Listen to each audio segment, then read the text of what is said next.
राहुल साधना के एक गहन और रहस्यमय दौर से गुजर रहा था। वह वीराने में गोल घेरे के अंदर बैठा मंत्रों के जाप में लीन था। यह उसकी 10वीं रात थी और वह उस साधना से केवल एक दिन दूर था जो उसकी पूरी जिंदगी बदलने वाली थी। अंधेरे और ठंडी हवाओं ने उसे विचलित करने की भरपूर कोशिश की, लेकिन राहुल ने अपनी साधना में कोई कमी नहीं आने दी। उसके होंठों से मंत्र प्रवाहित हो रहे थे, मानो वे उसे किसी अदृश्य शक्ति से बचा रहे हों। परंतु उस रात कुछ ऐसा हुआ जो अप्रत्याशित था। राहुल को लगा कि कोई अदृश्य शक्ति उसके आसपास मंडरा रही है।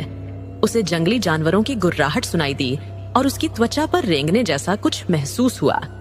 अचानक उसकी गर्दन में कसावट होने लगी, जैसे किसी ने उसे पकड़ लिया हो। उसकी सांसें घुटने लगीं, पर वह मंत्र जाप करता रहा। उसके मन में केवल एक नाम गूंज रहा था, कामाक्षी। कामाक्षी कोई साधारण स्त्री नहीं थी। वह एक खतरनाक और अप्रत्याशित यक्षिणी थी, जिसे सिद्ध करना राहुल का सपना था।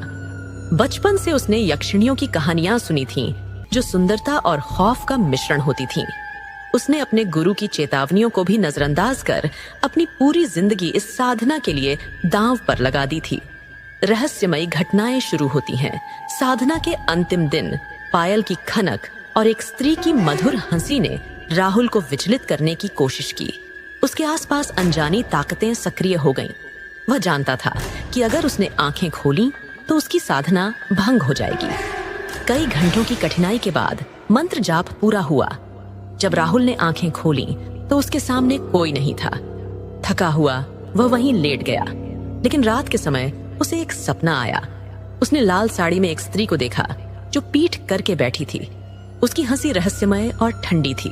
उसने कहा, अभी नहीं, तुम्हारी साधना पूरी नहीं हुई। यह कामाक्षी ही थी। कामाक्षी का आगमन अगली रात साधना के दौरान राहुल पर मानसिक और शारीरिक रूप से कई प्रहार हुए। उसे थप्पड़ और नुकीले पंजों का एहसास हुआ। कामाक्षी ने हर संभव कोशिश की कि वह विचलित हो जाए, लेकिन राहुल ने अपनी साधना पूरी की। जैसे ही वह सिद्ध हुआ, एक अद्भुत सौंदर्य वाली स्त्री प्रकट हुई। कामाक्षी ने राहुल से शादी के लिए कुछ शर्तें रखीं। पहली, उसे अभी और यहीं विवाह करना होगा। दूसरी, वह किसी और स्त्री की ओर नहीं देखेगा। तीसरी, कामाक्षी का अस्तित्व किसी को भी पता नहीं चलेगा। राहुल ने बिना किसी झिझक के शर्तें मान लीं। राहुल की बदली हुई जिंदगी कामाक्षी के साथ घर लौटने पर माहौल में अजीब सी ठंडक थी। राहुल के परिवार ने कामाक्षी को स्वीकार तो कर लिया, लेकिन सिमरन, राहुल की माँ, और रोहिणी, उसकी बहन, को कुछ ठीक नहीं लगा। कामाक्षी का रहस्यमय स्वभाव और उसकी ठंडी आंखें सिहरन पैदा करती थीं। रहस्य गहराता है, कामाक्षी के साथ रहने के कुछ ही दिनों बाद अजीब घटनाएं घर में होने लगीं। रोहिणी बीमार पड़ गई। सिमरन को कामाक्षी की बातें डराने लगीं। एक रात सिमरन ने कामाक्षी को पुराने कमरे में बंद कर दिया, लेकिन सुबह कामाक्षी रसोई में खड़ी मिली, मानो कुछ हुआ ही न हो। उसने सिमरन से कहा, मुझे रोकने की कोशिश मत कीजिए, वरना अंजाम बुरा होगा। अंतहीन खौफ राहुल और कामाक्षी की जिंदगी जैसे एक गहरी खाई में उतरती चली गई। कामाक्षी के इरादे और उसके रहस्यमय रूप ने पूरे परिवार को भयभीत कर दिया।